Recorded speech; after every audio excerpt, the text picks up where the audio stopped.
Welcome to Man That's Cooking! In this video, we're going to show you how to make loaded twice-baked potatoes. Yes, this is decadent and it's a little bit of work. I wouldn't say it's super easy, but it's worth it. And you can prep these at least a day ahead and bake them in the oven the next day. So who doesn't love something like that in a recipe where you could just prep ahead? So man here's getting out his aggressions by poking probably way too many holes into these potatoes. You just need to fork it a little bit. But hey, if you have a stressful job, you know what? That's a good way to get out some stress.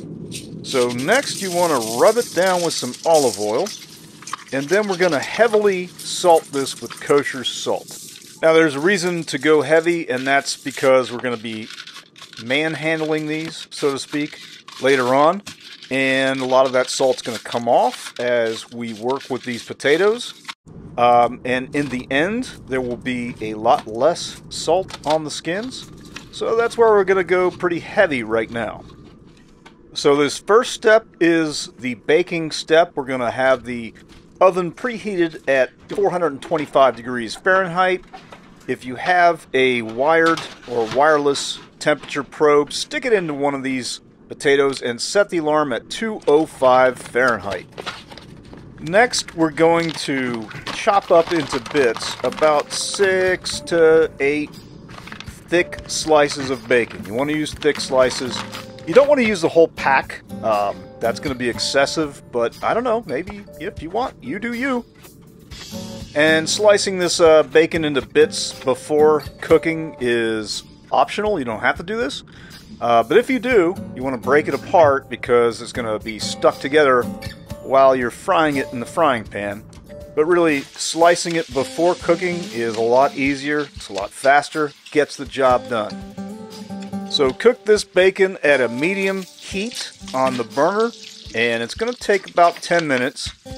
Once you see foam starting to form, like that, go ahead and use a slotted spoon and remove bacon from the foam party and drop it onto paper towels to absorb some of that oil.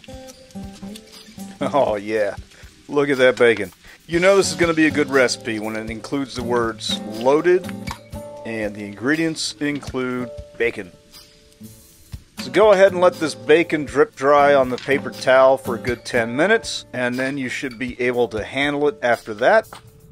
While the bacon is drying, just go ahead and cut off the ends, both sides, of some green onions.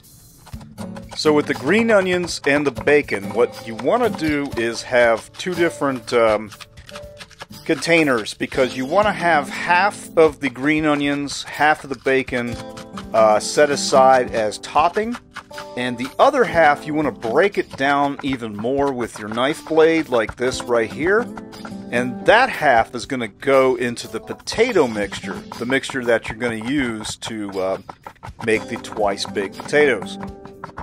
So just like with the green onions, take half of the bacon, break it down even farther, and that's what we're going to put into the potato mixture coming up. Alright, so this is going to take about 50 to 65 minutes if you're not using a thermometer. You really should, but 50 to 60 minutes is your timeline. And go ahead and let the potatoes cool down a little bit, and then slice them open in half. And squeeze them. Be careful, they're very hot. And this is going to let out some steam. And once they cool down for another 10 to 15 minutes, you should be able to use a small teaspoon like this here and just scrape out that potato flesh. They call it flesh. And just be careful as you're doing this. This is easy at this point to break or tear the potato skin. But if you hold it firmly and you don't dig in too deep, you should be okay. You should end up with something kind of just like this. Once you're done with that, move on to the next potato and repeat the same steps. So as you can see, at this point you'll notice some of that kosher salt starting to fall off because you're handling it. And that's okay. That's why everything was heavily salted in the first step. And if you happen to tear the potato skin, don't worry. Most of the time you can kind of push it back together, and don't tell anyone that you broke that one. Give that one away, or maybe eat it yourself. Once you get all the potato meat out into a large mixing bowl, go ahead and start mashing it down. And then you want to add a half cup of half and half, and that's going to give it a little bit of flavor. Followed by 1 cup of sour cream. That is really going to give it some flavor. Next, we're going to add some butter, and you want to have this sitting on your countertop for at least 5 minutes or so, 10 minutes preferably, so that it softens. You don't want to just take 4 tablespoons of butter right out of the fridge. It's going to be a little too hard to work with. So let it come up a little bit to room temperature so that it's easy to mash and incorporate it into the potatoes. Next, we're going to add some seasonings, and these ingredients, by the way, are on our website, manthat'scooking.com. Also, in the description of this video, we list out all the ingredients. So if you're trying to make this recipe at home, just check there, and you'll see everything that we're adding right here. Alright, so you can see we've got some paprika, some garlic powder, salt, pepper. Gonna add some good flavor, and now we're gonna add the chopped up green onions, the chopped up bacon, and some cheddar cheese. So now you can stir everything together with a spoon. No need to mash it anymore. You're done with that. And once you get it all mixed together, it's time to add it back to these potato skins.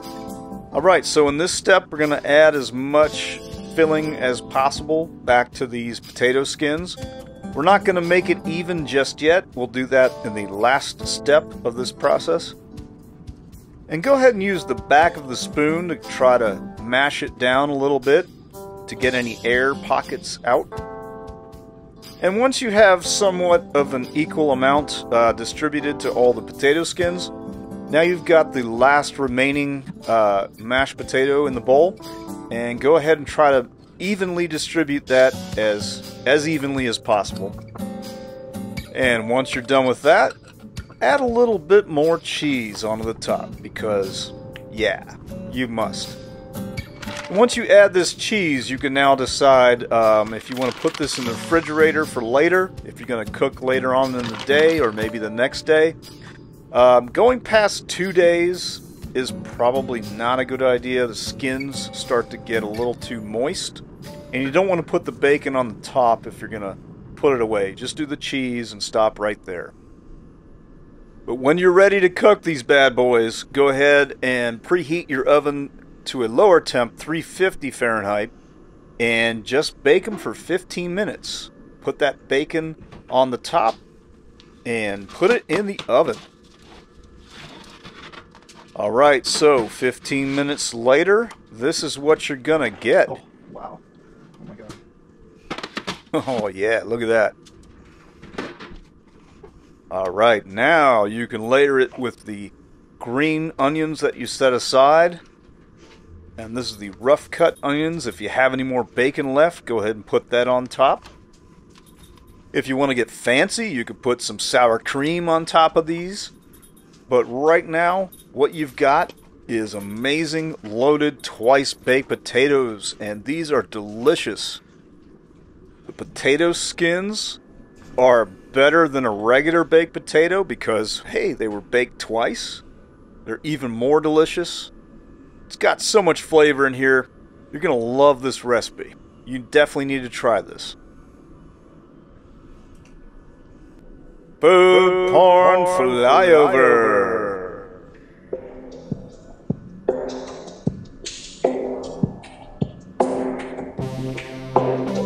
So this makes the perfect side dish to any decadent meal.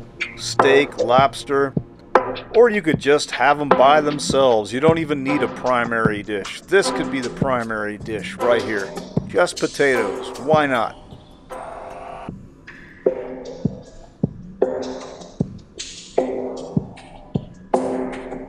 So we hope you like this recipe.